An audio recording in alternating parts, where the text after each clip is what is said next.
Our journey through sampling, we've been working with a simplified example. What proportion of students in our class prefer to sit in the front of the room?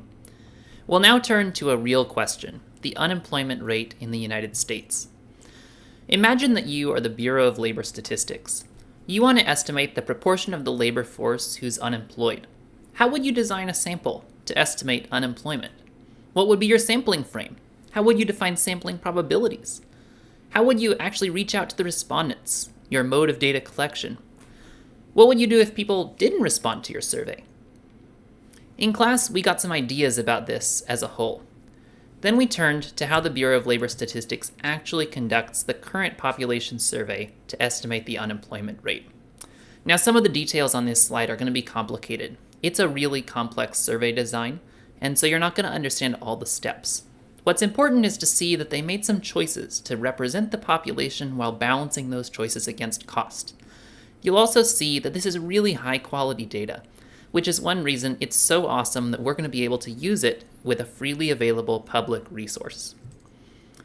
So the BLS begins with a sampling frame, all housing units in the US. They then divide those housing units into what are known as primary sampling units. These are geographic areas that are counties or contiguous sets of counties within a state.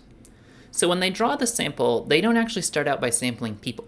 They first sample these primary sampling units, and then they're going to go through a process within those primary sampling units to select households and get the people in those households to respond. So when drawing primary sampling units, you might worry about a possible problem. Suppose I drew like counties in upstate New York and none of the counties in New York City, or vice versa. Then my sample wouldn't be very good. To resolve this problem, the CPS uses what's known as a stratified design.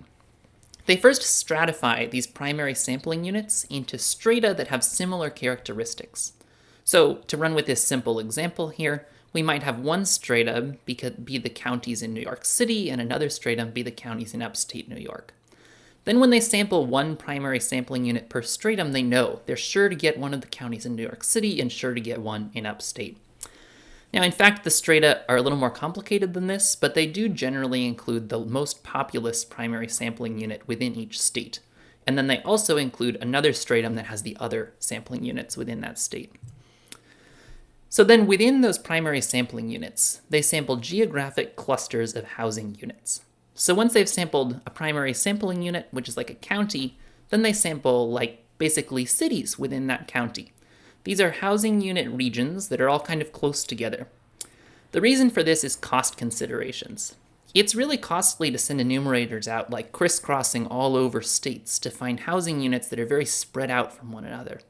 It's much less expensive to send them to one specific area where they'll talk to lots of households, then have them drive a few hours away to talk to a bunch of households in another specific area. The CPS is a multi-stage complex survey sample selected with unequal probabilities and drawn in clusters. So this is a complex design, but you can see how they made some choices to make sure to get good representation of the country and also balance that against cost. In the end, more than 75,000 households are sampled. They contact respondents together with enumerators who work for the United States Census Bureau. So the census is the main agency that actually collects data for federal data sets. They begin by sending a letter. Hey, you've been selected for inclusion in the current population survey. Then they call or visit in person. They try many times if needed. We talked previously about non-response as a source of error in surveys, and the census does a really thorough job of following up with people many times to try to minimize non-response. You can learn about the experience for participants by this link that's available in the PDF of these slides. So they call people up and say, hey, may I speak to respondent name? I'm going to ask a few questions about work-related activities. They ask about a specific week. By last week, I mean the week beginning on Sunday, date, and ending on Saturday, date. So after in the beginning they made sure they were talking to the right person, they now make sure they're asking about a very specific week. Then they ask them, in that week, did you do any work for pay? And they get a response. And you see how this question is written in ways so that it'll work together with a computer. So if something has gone a certain way earlier on, it affects how the question gets asked later in the survey.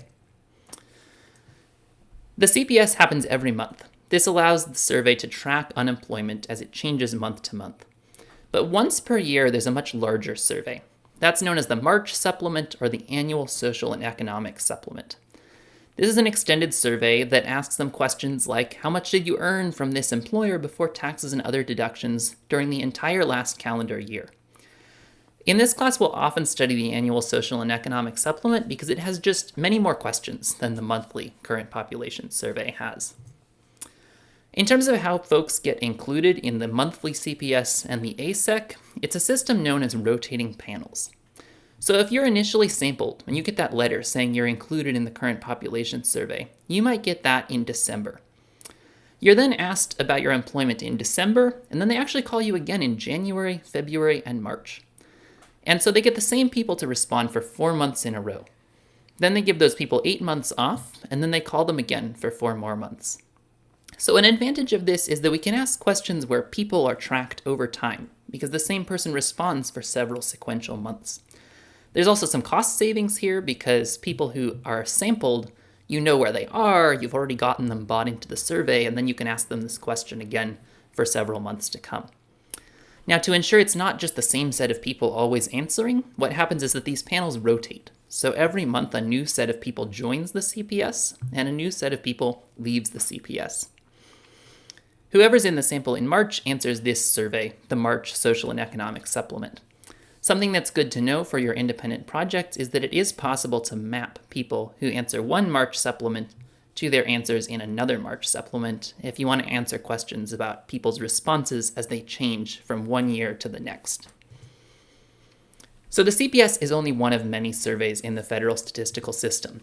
There are surveys about justice, about health. There's the people who make like the GDP numbers. It's a huge system. The Integrated Public Use Microdata Series is a resource provided by the University of Minnesota. This series makes it really easy to access many of these data sets. It harmonizes the documentation, so you can look at particular variables and see like how to use them and what the codes in those variables mean.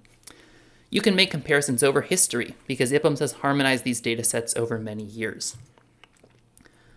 In this class, we'll begin by focusing on IPUMS CPS, but we may get to some of these other data sets later in the semester, and you may also want to work with them in your own independent project. For instance, if you have a question about how people use their time, you might want to use IPUMS time use. So now the only thing left is to register for access. When we get to discussion, you're going to be downloading data from IPUMS CPS. This is great because remember, that was that super in-depth survey that they spent millions and millions of dollars to collect, where they followed up with respondents carefully and had this really rigorous way of asking questions. And you get to access it. So between now and discussion, you need to visit cps.ipums.org. Click Register and apply for access. Then you'll complete a form where you tell them a little bit about yourself and you agree to use the data ethically. You'll provide a general research statement. You could use this one that I provided here. I'm in a class using these data to study socioeconomic inequality in America. And that's it for today. When we come back, we'll be working with the CPS data to answer a question about inequality.